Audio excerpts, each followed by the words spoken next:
Thank you so much for being here. I'm very excited, as you can see, so I'm sorry.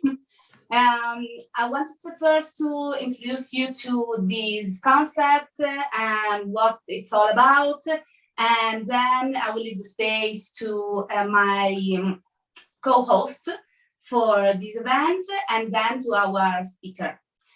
So, why we're here? First of all, I am based in Madrid. I'm Italian, based in Madrid, and I co-founded Eatsperience Madrid a couple of years ago with my wife. We created a brand because we wanted to bring people together around homemade food.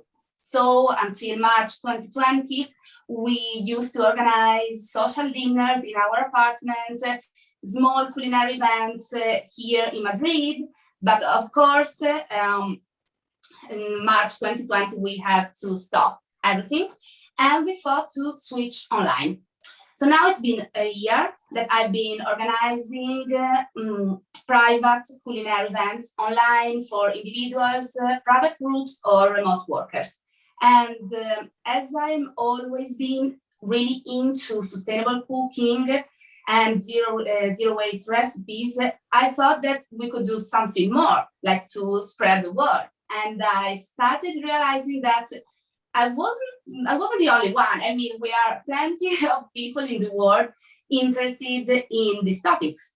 So I thought, okay, let's do it. Let's try to send these input and see if other people want to join. I created the Sustainable Kitchen Brigade for this reason, because I wanted to bring people together, cook together, so spend a nice moment without any stress, enjoying home cooking, but also learning every time something more about sustainability and environment. And then the miracle happened, because Valentina and Alexandra found me, and they started maybe stalking me a little bit, I don't know, because they started sending messages and I didn't know they were friends, and we started talking.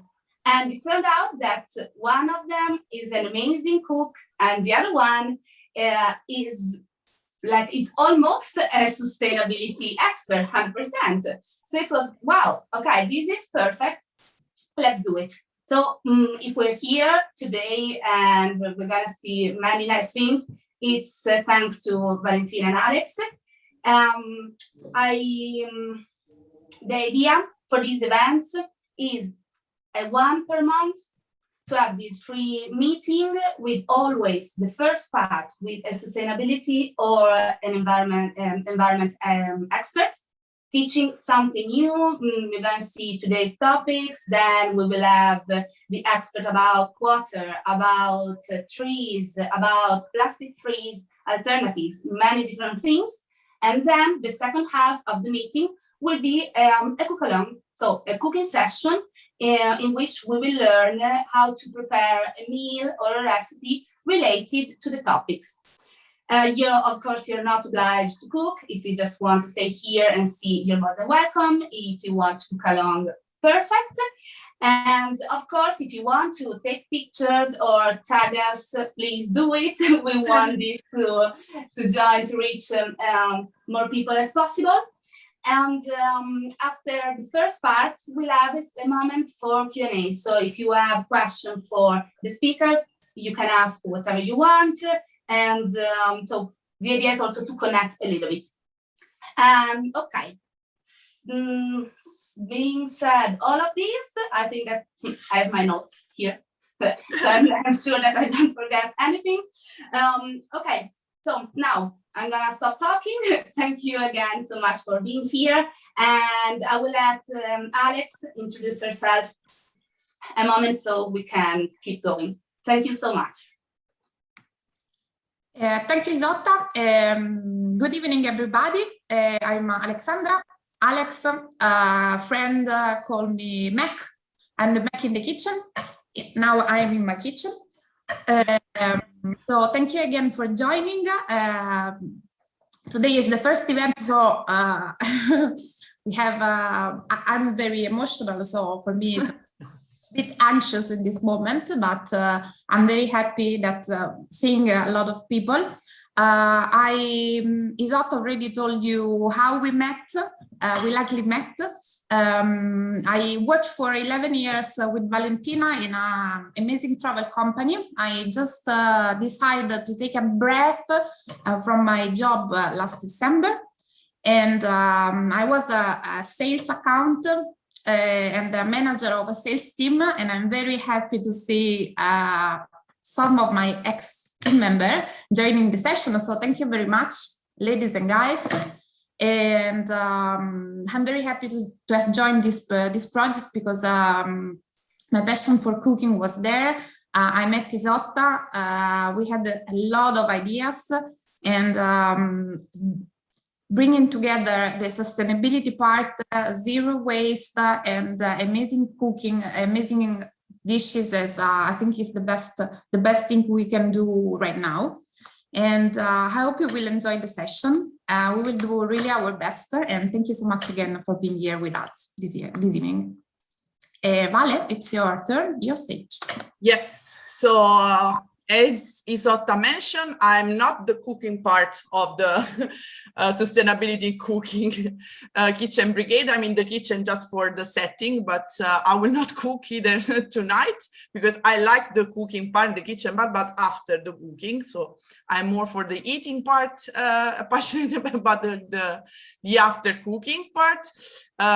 So why Isotta mentioned that I'm almost expert of sustainability is just because I just started an MBA in sustainability.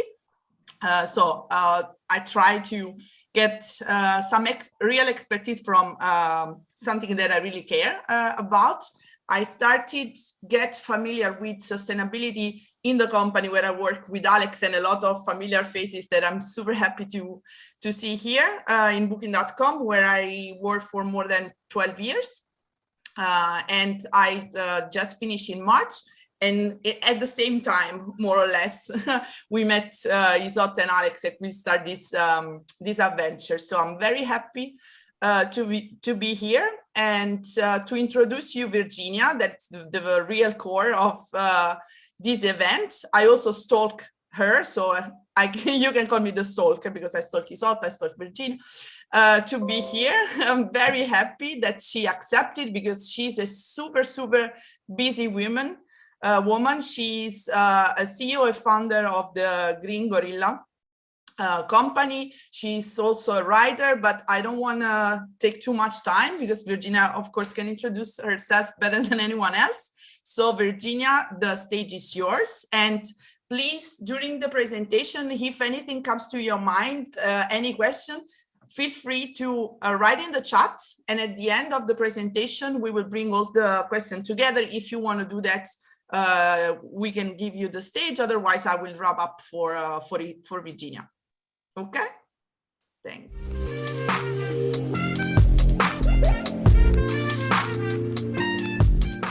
Hello, everybody, and thank you for having me tonight.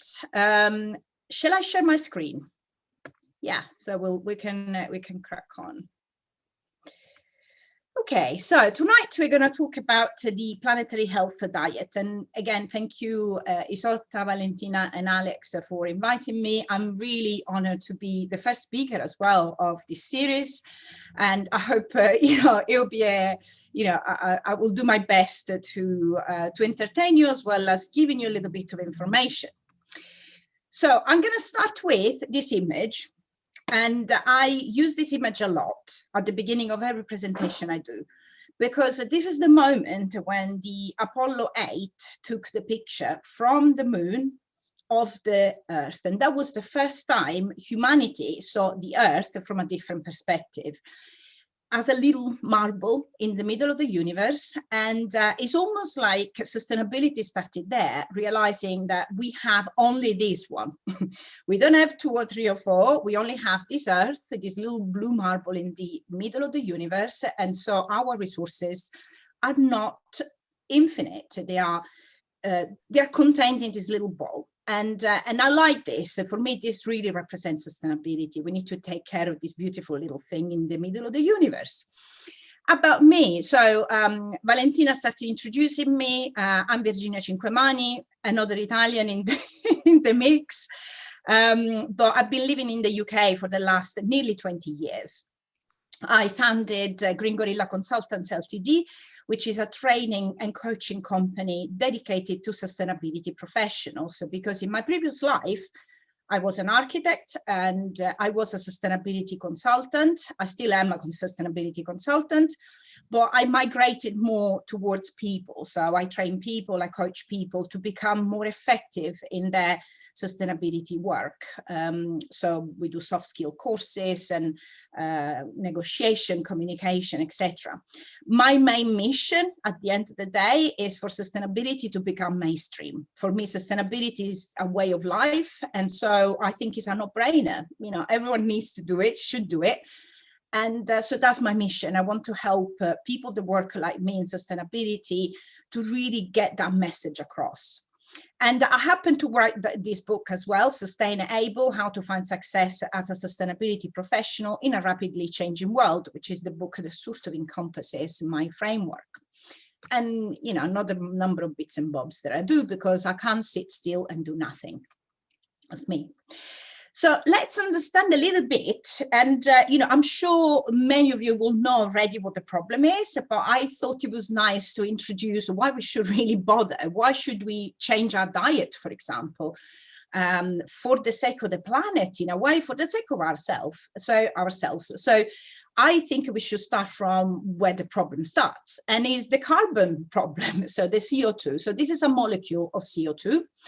And if you're familiar with the cycle, you know that through photosynthesis, plants absorb CO2 from the atmosphere alongside with sunlight, and it becomes oxygen and food for animals and human beings.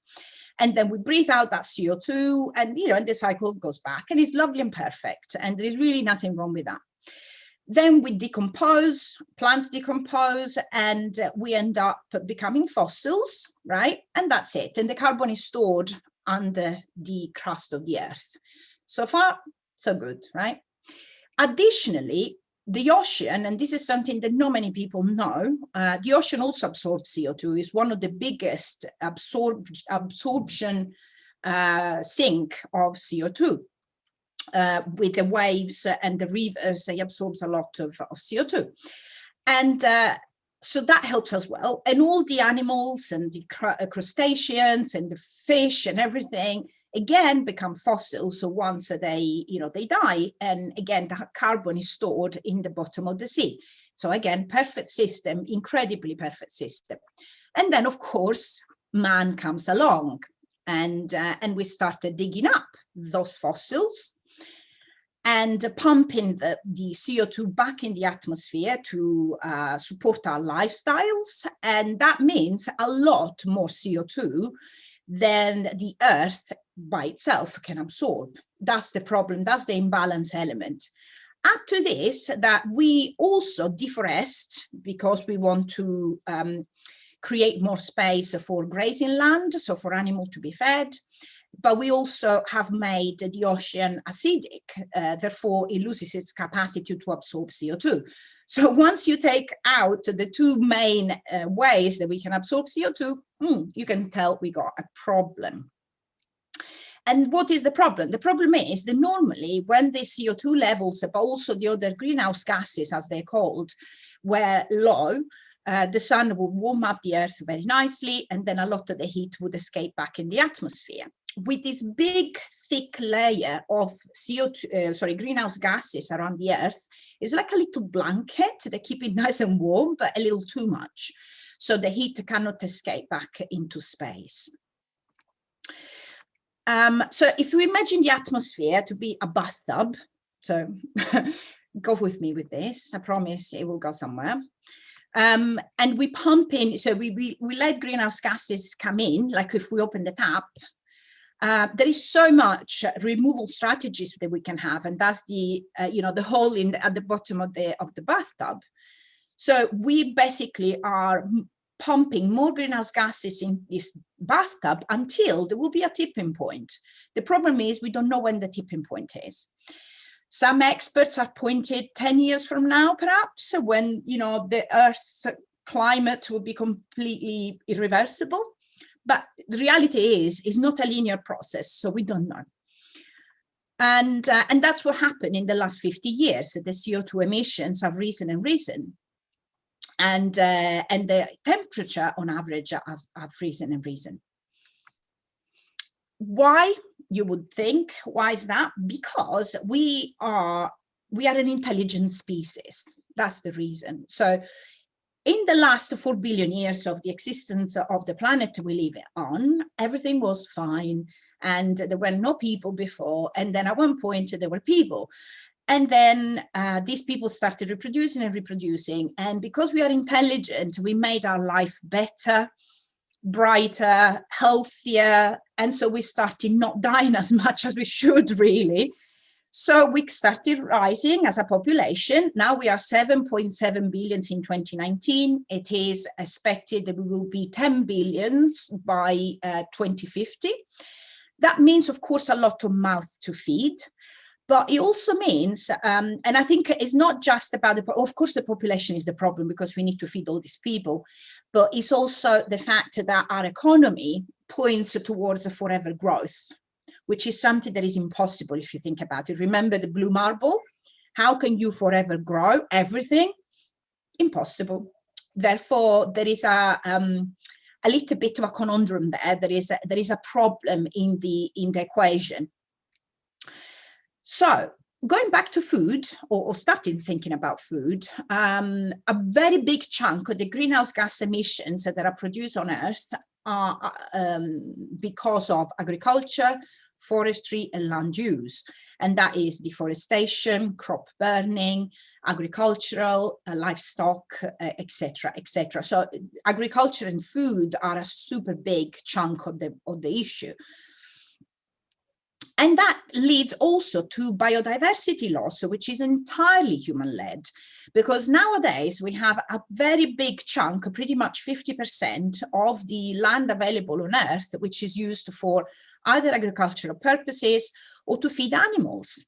And imagine that you have huge fields of the same crop, whatever that is, whether it's, rice or even, soy for animals, because the majority of soy is produced for animals, to feed to animals. There is no biodiversity. It's only one type of plant. No animals really can live in there. They can't shelter, they can't feed themselves. So that means that has actually caused a lot of forest to be destroyed. And as a consequence, 60% of the vertebrates, so the animals on Earth, have declined since 1970, which seems quite, said, okay, what's the problem? Well, the problem is, if bees, and we know about bees, we know they are endangered, etc., but maybe we don't know that they provide for us. So they fertilize about 71% of the food we eat. So without bees, Einstein has calculated that we would be extinct as human beings within 4 years. So it is important. It is very, very important that we look after animals, not just because we want to be tree huggers and we like cute animals. It's really part of our survival strategy, or should be anyway. So at the moment, we are using about 1.7 times the resources that we actually have. Remember the blue marble? It's just one, it's not two. So God knows where we get all of this. Effectively, we rob from Peter to give to Paul in a way. We use in an unequal way the amount of resources we have. And it's almost like if you have a bank account, you keep on withdrawing from the capital, not from the income that you generate. So if you have your capital, you keep on withdrawing. At one point, it'll be zero, right? So there will be nothing left to withdraw. So going to food, and let me drink 1 second. So let's understand a bit more the issue with food. How much water is actually needed to produce our food? You'll be quite shocked here, I think. 1 apple needs 70 liters of water. One steak of beef, 4,650 liters of water. We don't think about water because in the Western society, especially, water is not a problem. But then speak to somebody in Saudi Arabia, they will have a completely different view of this. Water costs more than petrol, than oil. So for us, it's a commodity. We use water every day, we don't care, etc. But there is an issue. There really is an issue because actually only 1% of water on Earth is drinkable. So that's the first issue, the water. Energy. We put a lot of energy to produce very little food. Look on the left, you can see the agricultural production energy, the transportation energy, the processing, the packaging, the food retail, the commercial food service, and even our own food preparation and storage at home. All of this for this much energy that comes out from food. So you can see where the problem starts, right? And we have effectively transformed our planet in a giant feeding ground. So all we do is to feed animals. For example, you need 3 kilos of grain to get 1 kilo of chicken and 25 kilos of grain to get 1 kilo of beef, which is completely crazy, beside all the water that we have already looked at. Effectively, if you want to know a bit in terms of proportions, 1/3 of the world's cereal harvest is fed to farmed animals, which would be enough to feed 3 billion people. If we compare to plants, say soy, you can see from the image, I don't even need to comment it. This is the amount of energy, land, and water needed to produce meat versus the amount to produce soy. Now, soy is very controversial, but I get to say the majority of soy in the world is produced to feed animals. Very little goes to humans. But it's a perfectly fine source of protein that has a bad rep, but it's been debunked a little bit, so it's safe to eat. Even if you're a man. I know the men are scared of eating soy because of hormones, but it's all been debunked.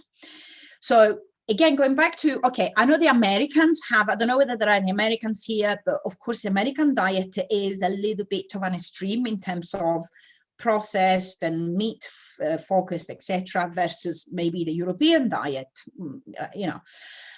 So if we had to feed one American person, or a person in America, you need, for a year, you need 2 football fields of land. When if you have a plant-based diet, with 2 football fields, so you will feed 14 people in 1 year. So that's the proportion.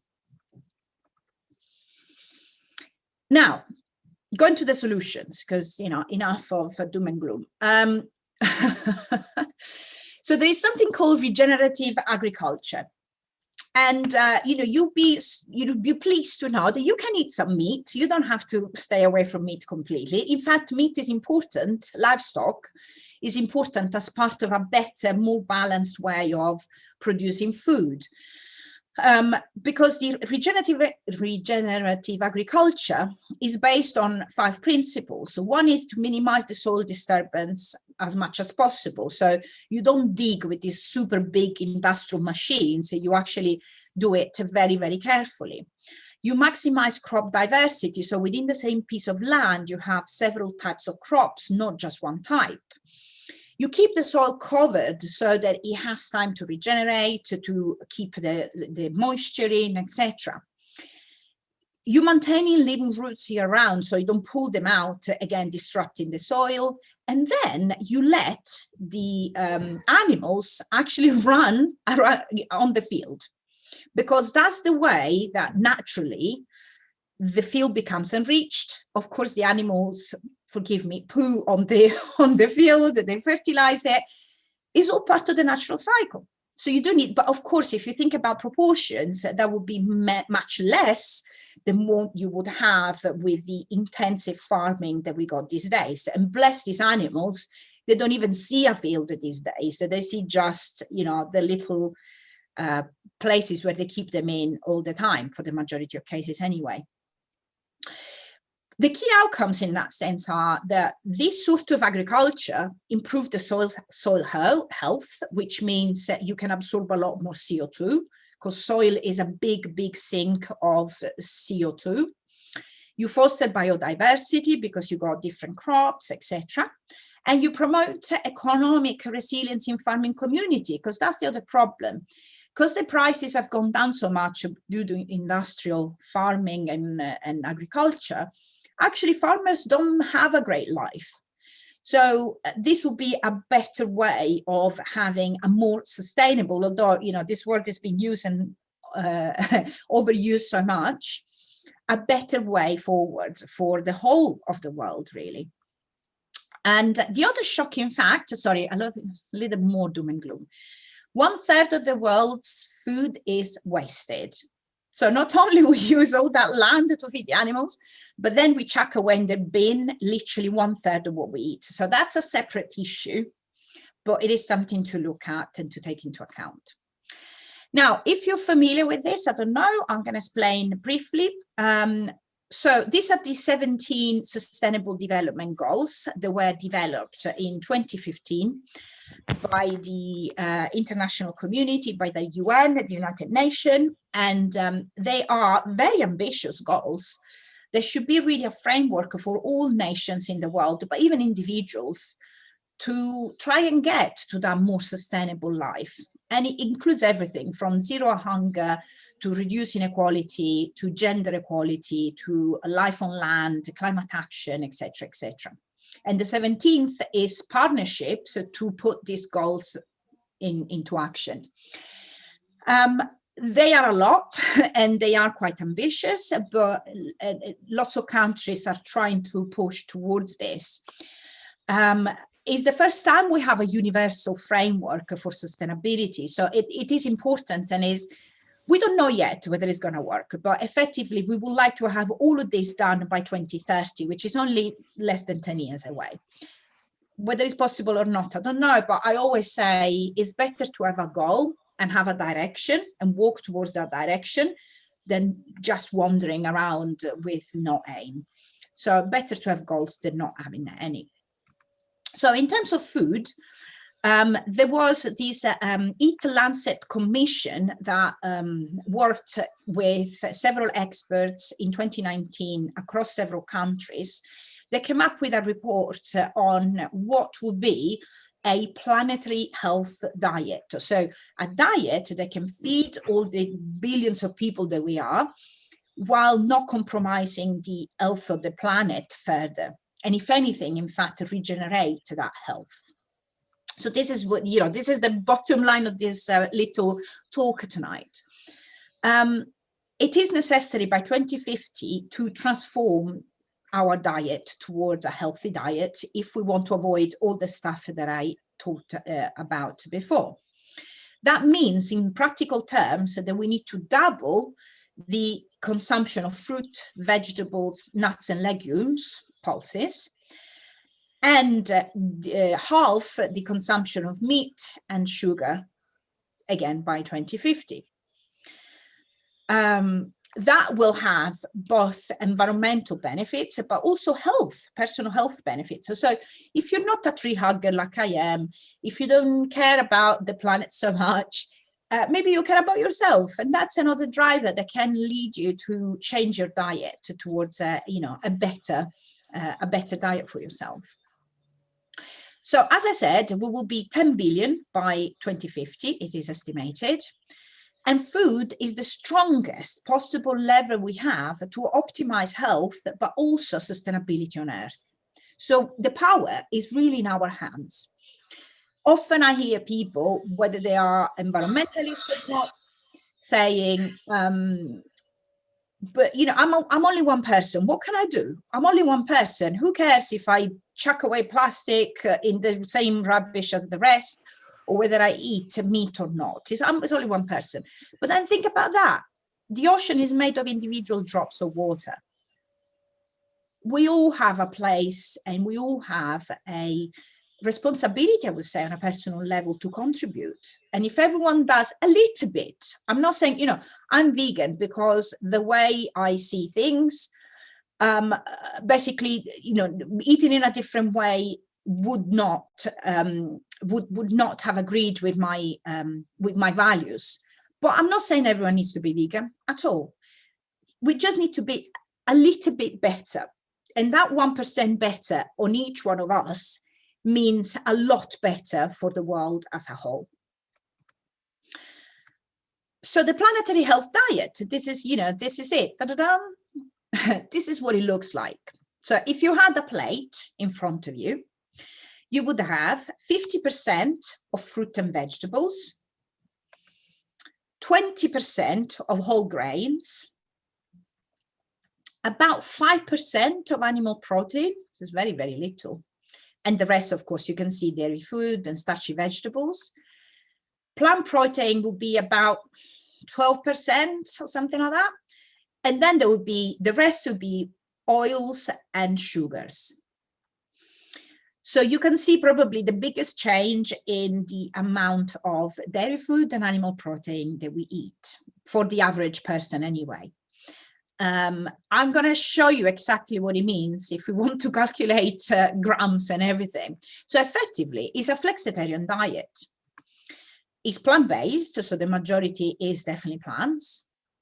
But optionally, you can have a little bit of fish, meat, and dairy. Again, vegetarian or vegan diets are perfectly healthy, planetary health diets. But I know that this is not for everyone. Somebody, craves meat and want meat or fish, etc. So, I'm not gonna advocate on that. But what does it look like effectively? So, for example, you would have 50 grams of nuts per day. You would have 75 grams of legumes and 28 grams of fish per day. That means obviously nothing. So you might as well have fish once a week. Okay. So because if you divide it by day, it looks like that much, not very much at all. Maybe a sardine, maybe 2 sardines. Eggs, you can have 1 egg per week. Woohoo. Meat, again, very, very little. So you might as well have meat once a week and have a bigger portion. Carbohydrates would be effectively the majority of the filling part of your diet, as well as fruit and veg. And dairy is 250 grams. So but that's, I don't know whether that should be also weak compared to the picture that we saw before. So it's not very much at all. And veggies, of course, 300 grams per day. So that's a lot. Okay, so that's what it looks like. And all the pictures on the right are more or less, what a plate, which is nice. It's colorful. You would agree with me. That's nice and colorful. Okay, so that's effectively what it is. And if we look at what it looks like right now in terms of production of food around the world, the healthy boundary is this one. This is the planetary diet boundary. And these are the production of meat and starchy vegetables, especially potatoes. So we are huge consumers of potatoes around the world, but unfortunately, potato crops are a very, very poor monoculture crop. So that's why it's reduced to a lot less. And eggs, that's eggs. So this is where we need to act mostly. We need to bring it back to within the boundary. And that's it, I think. Oh yeah, the benefits. So sorry, the benefits. So what are the benefits? Now, this is interesting for everyone, even though you might not be an environmentalist. It could prevent over 11 million adult deaths per year. That's 20% of deaths that can be prevented via this sort of diet, which is huge, you would agree. Of course, you will have a positive effect on greenhouse gas emissions, cropland use, water use. Now, nitrogen and phosphorus, I haven't talked about that, but a lot of these chemicals are released via fertilization and fertilizers and stuff that is spread on the crops effectively. So, and they are highly poisonous. And these two are responsible for the ocean acidification. So it is important to keep those two within the limits. And biodiversity loss, because again, if we have a variety of crops and everything, biodiversity should be restored hopefully pretty quickly. That's it. So that's what I wanted to tell you about the planetary diet. And yeah, if you have any questions, I can stop sharing, but I can also say before I stop, if you want to connect with me, then, you know, I can, so the website is thegreengorilla.co.uk, or you can find me on LinkedIn as Virginia Cinquemani, because LinkedIn is my home. Thanks a lot, Virginia. It has been for me very, very, very interesting. Of course, I know that in the group, there are some of us that are more familiar with sustainability, some of us probably not, and they are more for the cooking side of the event.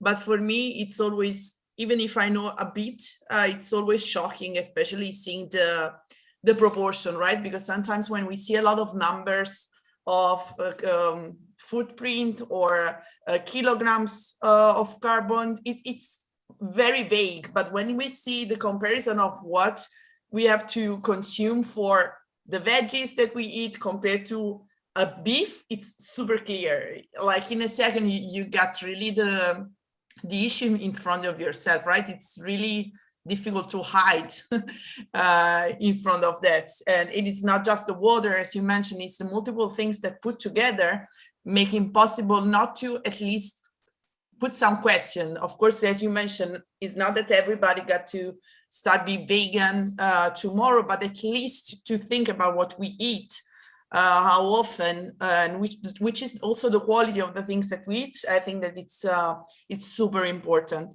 So thanks for that. We do have some questions that I start to do. So the first question is, when did Virginia started changing her dietary habits? So did you face any struggle when you started?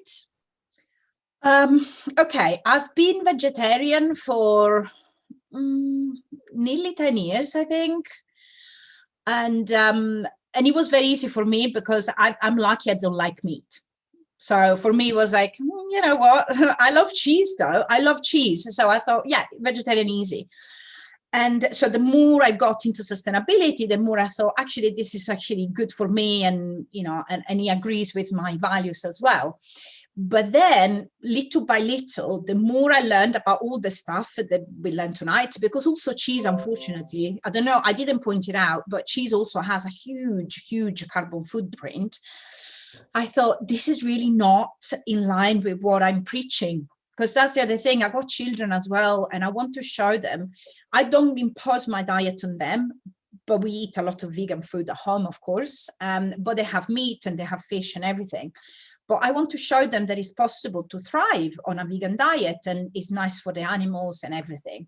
So really, it didn't quite agree with me from a value point of view. So I decided to switch with Veganuary, which probably you heard of, in 2019.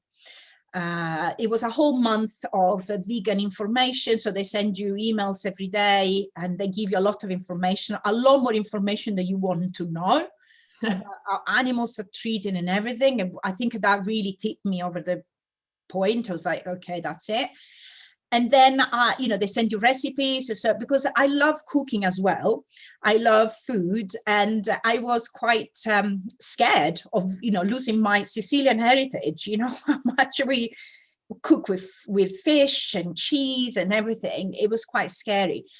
But then, you know, I adapted a lot of the traditional recipes with alternatives. Online, we got so much information. I was so pleased to see so many alternatives. That it is not actually the horrible vegan cheese that you buy at the supermarket with tastes on nothing. You got alternatives there that you can create at home.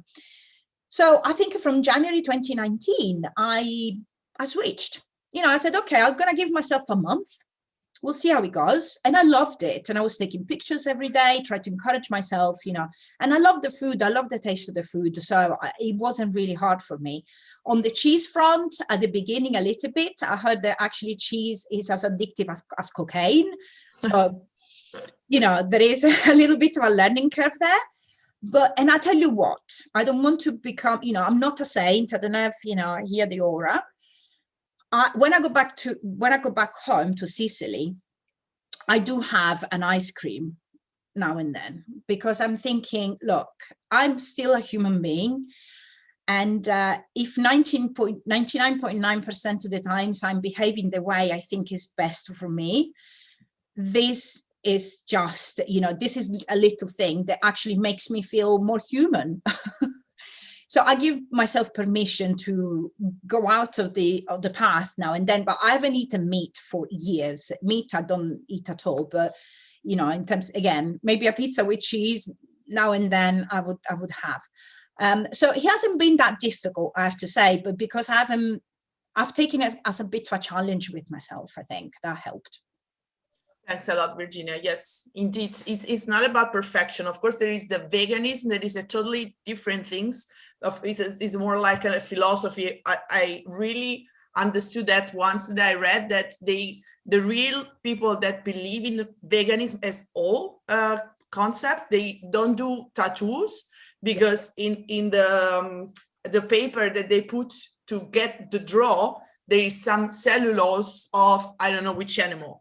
So that's the spectrum. And of course, it's super respectable, but it's come from a different perspective. So I think that if it's for the environment or for our choice, then as Virginia mentioned, it's not about perfection, but it's how you want to handle that. So also me and Alex tried 1 month, and then we changed our habits, not completely. So neither of us became completely vegetarian or vegan, but we changed a lot our daily habit, and also our partners supporting us in that. So there are small steps that can make the difference. In the meanwhile, Isotta also put in the chat the LinkedIn link to get connected with Virginia. And there is the recording. We will send over all the recording, guys. I saw people to take notes. It was very nice, but we will send over all the deck and the presentation. So there is another question, and then we will go to Isotta, because I think then the time is running out. Is vegan diet sustainable? If every single person on this planet was on a vegan diet, it wouldn't be, because like I said before, animals have an element and a place in a diet. But I always say my vegan diet offsets the burgers that the Americans are eating, or at least one American. So I think on a personal level, yes, it is healthy, so long as you take B12, the vitamin B12, which is the only one that is completely missing from the vegan diet. To be fair, I am never ill. I have to say, today I feel horrendous because I had my vaccine yesterday, the COVID vaccine, and it really knocked me down completely, but I'm still okay, let's say, but I'm never ill, never ill. And that's since I switched. So I see on myself the health advantages. And then I'm doing what I can as an individual to offset, somebody else's mistakes, I would say. So, or overindulgence, let's put it that way. So yeah, but hopefully I answered the question. There was another one about switching directly to flexitarian. Well, and then that's the last one possibly. Otherwise I can put them in the chat, the answers. But as I said, for me, it was a bit of a challenge with myself. I gave myself a month to try, because any good habits get built over the space of time. But in the end, it becomes automatic. So you go to the supermarket and you know what to eat and you know what to buy, and you just buy the things that you want to buy. And I would say if what I said tonight, or what already about this has an impact on you, then why not? Try and limit, maybe experiment for a couple of weeks or a month, see how you feel, and yeah, maybe write down or take pictures. So that helps solidify it in your head. Perfect. Thanks, Virginia. I think that it's really controversial, because I also read a lot of things that mention, of course, if you want to take the avocado every day from the other side of the world because you don't eat meat and you want the avocado salad all the time, is not sustainable. at the same time, right? You get to consider local is the priority. Yes, absolutely. Yeah. So of course you have to balance. And again, it's also the reason why you decide to do that choice, right? So some vegan that can say, I'm more for, I don't want any animal, so no one will say I don't care about the environment. But if it's not the main reason, probably they will choose also different choices that are not that sustainable. But on the other side, of course, if this is the main driver, you have to really take all the picture. And we have the last question from Adash, and then we go to Isotta. Do you have any idea of the number of people that should pass to the flexitarian diet in order to reach the goals, the reducing meat, crops consumption, etc.? Well, theoretically, the Planetary Health Diet is everyone. So everyone should. 100%, Natasha. All of us. Ideally, yeah. Very good. Alex, do you want to introduce Isotta? And thank you, guys. Sorry, thank you. Thanks a lot, Virginia. That was amazing. Thank you. Thank you. It was great. Should I go, Valentina? Yes, you're perfect. Okay. Virginia,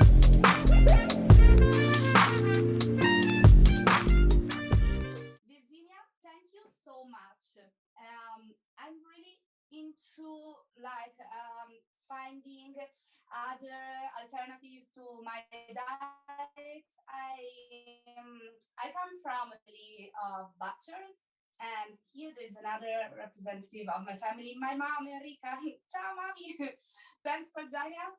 And I grew up literally eating meat at any time. I wouldn't, my mom's always tell me that I wouldn't eat like the baby food, but I would eat raw ground meat.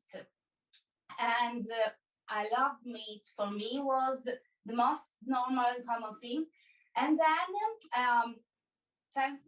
unfortunately, I love also experimenting. And it's, for me, in my cases, it arrived first the need to learn more about other cultures, about other flavors. It was just pure a passion thing about like, okay, let's try this new flavor. Let's try this recipe from this culture. And then I started thinking about, okay, maybe we should really start to change something in our diet. And now it's what we are trying to do at home, like reducing the consuming of animal products. I really have hard time with cheese. As Virginia said, I really think that they are a huge addiction, as I have, and I'm really struggling with it. But I'm learning a lot about alternatives. I started making seitan and noodles from starch, and I'm enjoying myself. So for me, cooking is the best way to learn about things. And here we are today. So we're gonna make some fresh spring rolls. I know many of you maybe hate me because the main ingredients, first of all, it's not local at all here in Spain and in Italy neither. We're talking about rice paper. Rice paper here, it's made of rice. Some of you asked me if you can use another type of pastry instead. Yes, you can. The point is that for this recipe, we are not supposed to cook anything because we're gonna take some fresh vegetables.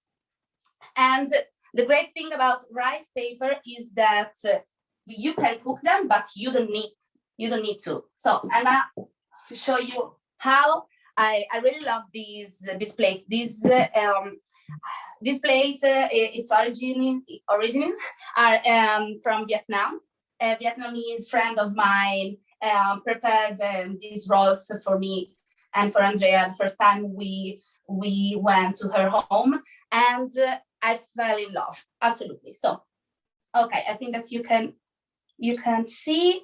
I'm using a pan because I need something bigger than the rice paper. because if not, it would be a little bit messy and uncomfortable for me to use. So this is the rice paper. I just soak it inside water, and I'm gonna prepare here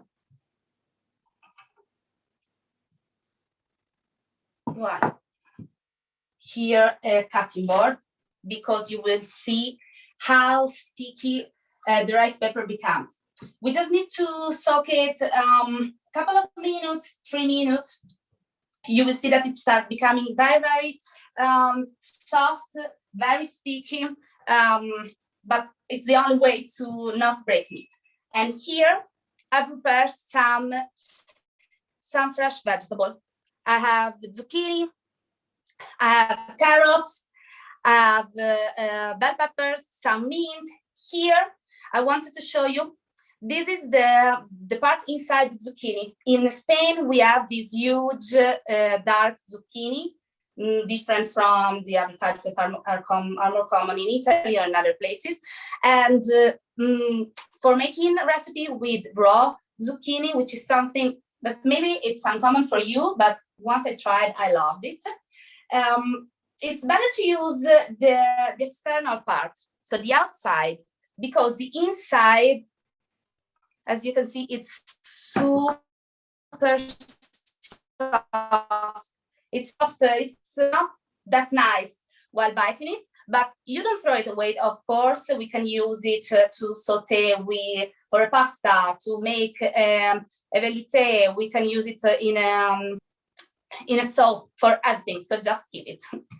Okay, and now here I have some spinach, some lettuce. You can use whatever you want for these rolls. So now I'm gonna show you. Now we are almost there. I'm gonna make this one first, and the second I'm gonna let it soak a little bit more.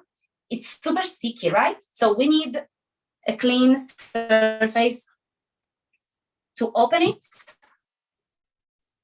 I hope you can see. I hope you can see. Yes, okay. So I open the paper rice.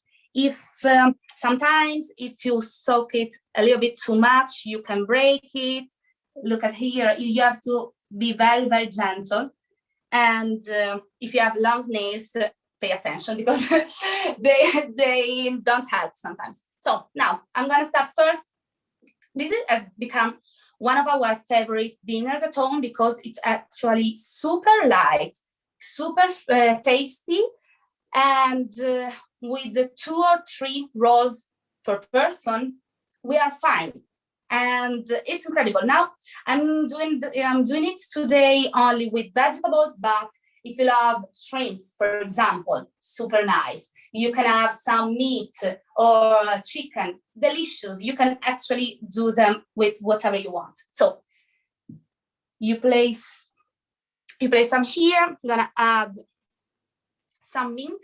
I don't know if you are used to cook with mint, but for me, it's amazing. It's just a different kick for the flavor, and it's awesome. So now, I hope you can see. Now I just have to fold it.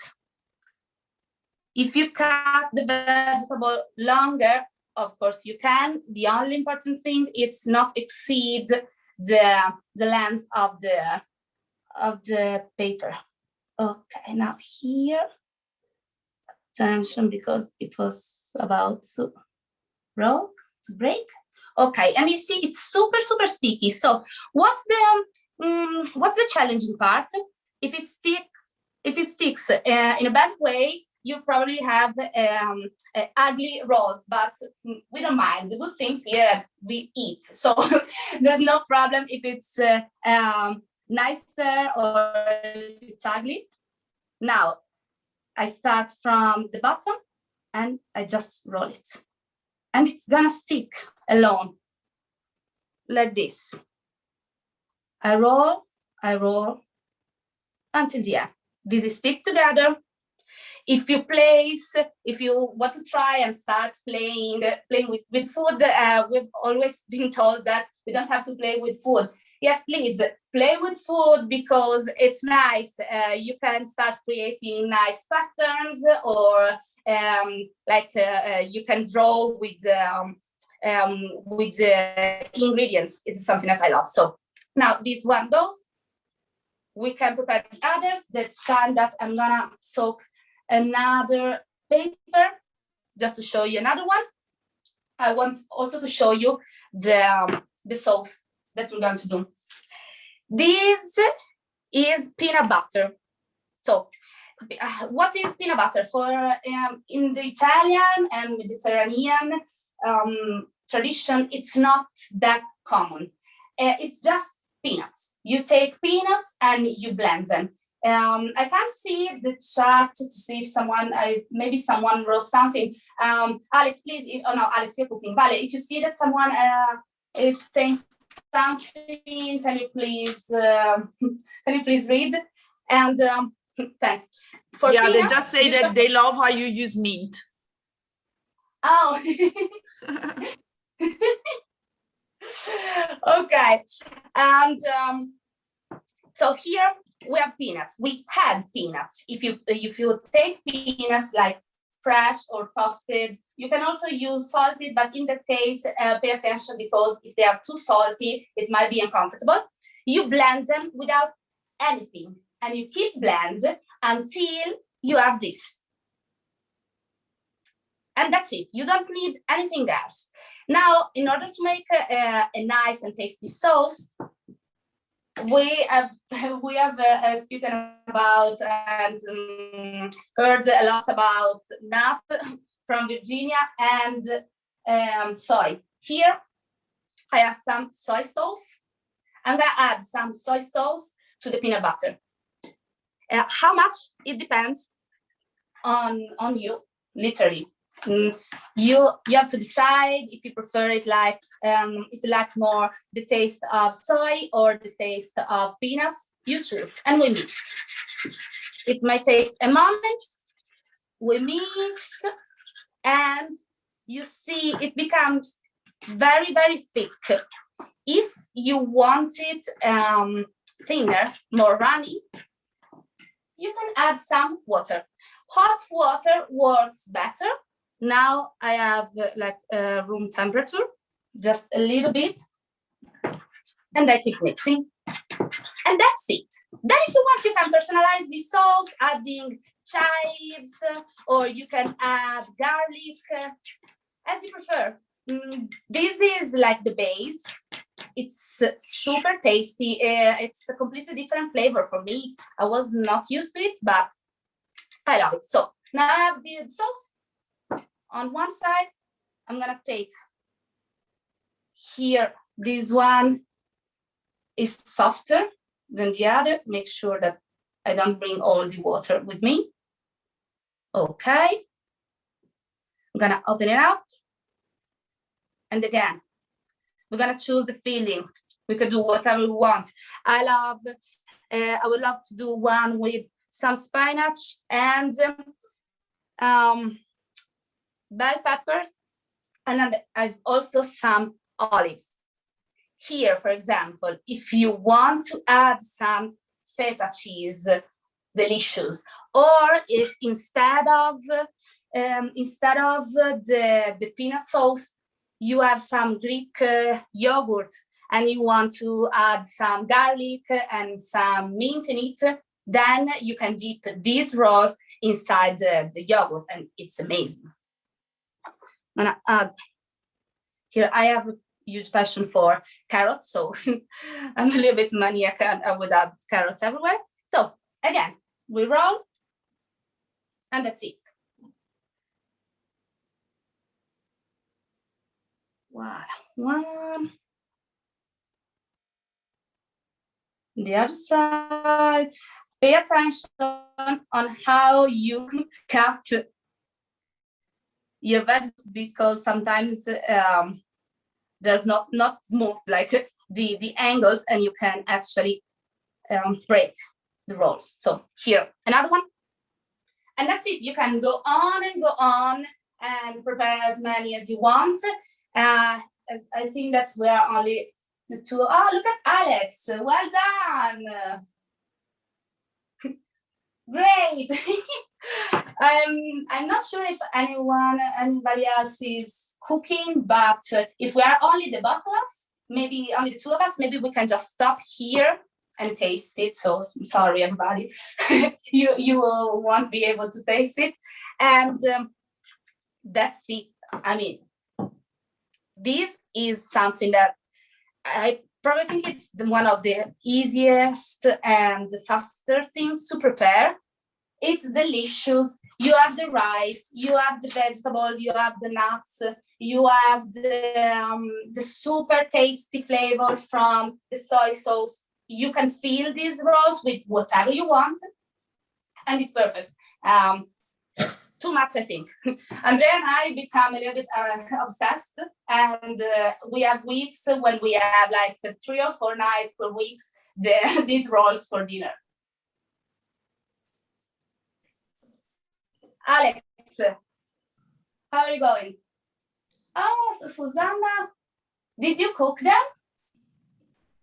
Please feel free to unmute yourself if you want and speak too. Don't be shy. If you don't want, just write and Valentina will read. Yeah, Susanna is actually eating that, so I guess that she tried and it seems happy about that, and she said that the meat is a bomb, so it seemed very good. I do have the peanut butter, like not homemade, but I have it, so probably I'll try later on. That I know that it's not the same, but now I have a wish to have that. No, Valentina, don't worry. We here don't judge anybody. The peanut butter that you buy, only make sure that it's just peanuts. And it's like 95% peanuts, so it will be delicious. Don't worry, go for it. Very good. Okay. Alexandra also seems to be happy. Susanna, cheers. Very good. So thanks, Isotta. Thanks a lot for that. We get a little bit over time. Amy said, I made 100% peanut butter homemade yesterday. You should try it. Thanks, Amy, for the sharing. Okay, very good. So I think that we can wrap up. But we are perfectly in time. We said 1 hour, 15 minutes. Super. Oh no, I'm so proud, guys, ladies. I'm so proud. Very good. Isotta, okay. I lost you, but now I can see you again. Yeah, okay. Yes. Okay, so I guess that's all for the first time. I'm very happy for having you all here with us today, and I hope you will join us the next month. Now I'm gonna leave again some moment to Alex and Valentina just to announce what will be next for the month of May, and I'm very excited. I'm gonna drop here in the chat while Valentina is talking also our profile on Instagram. So please follow us, share with other people you know that might be interested, and please let us know if you have any suggestion or advice for the next event, because we want to keep doing it. We want to grow this project, and so all type of feedbacks you may have will be great for us. Thank you so much. Thanks, Isotta. Alex, do you want to announce the next cook? Yes, because we will have the next free event online in Zoom the 29th of May. Same place or different place if you will have a chance to go on holiday, but same time, so 7 p.m. The next cook, thanking Isotta that teach us how to do nice ravioli, will be a girl in Amsterdam. Her name is Alessandra Giustozzi. She's actually a cook in a very nice place in Amsterdam called Baretto. There's an Italian one.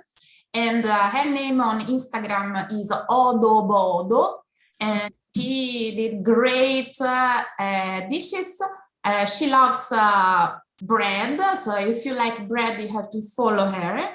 And she's already thinking about the recipe to propose us for the next time. So we are very exciting. And last but not least, we're going to show you another recipe next week about ravanelli zero waste. This is my shopping list, so I have to remember to buy ravanelli. That's so vegetable. So stay tuned about it. Very good, Alex. And for the sustainability part, we will have a man. So this is very girl power. I can see also from the audience, we are a large majority girls, but we will also work. We are really open to everybody. So we will have a man. There is Andrea, that is the CEO of Green Flare.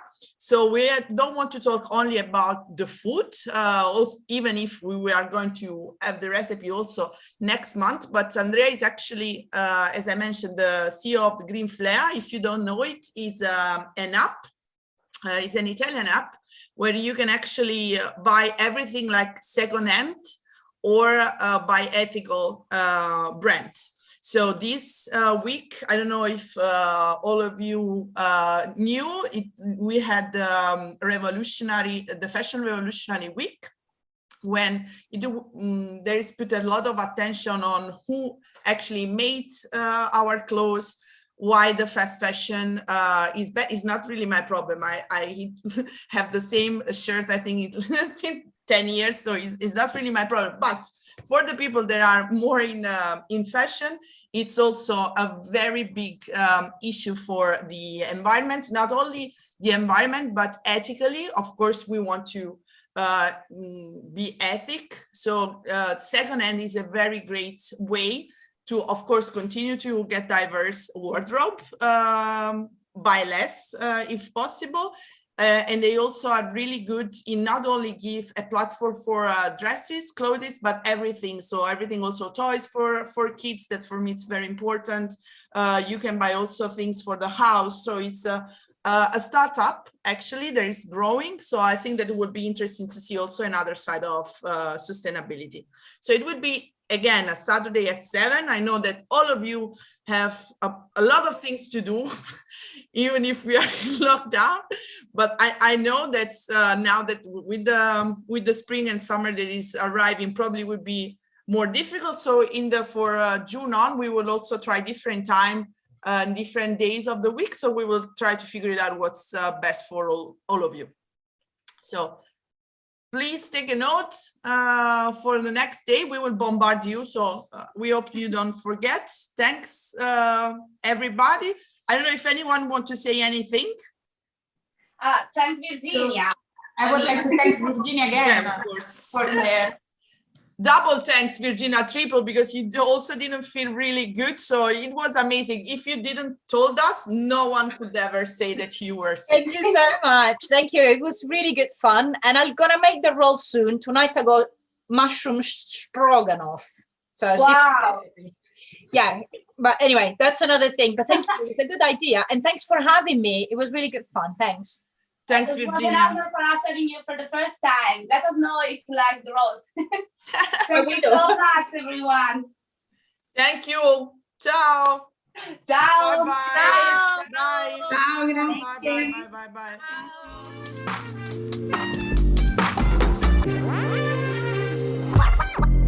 Bye.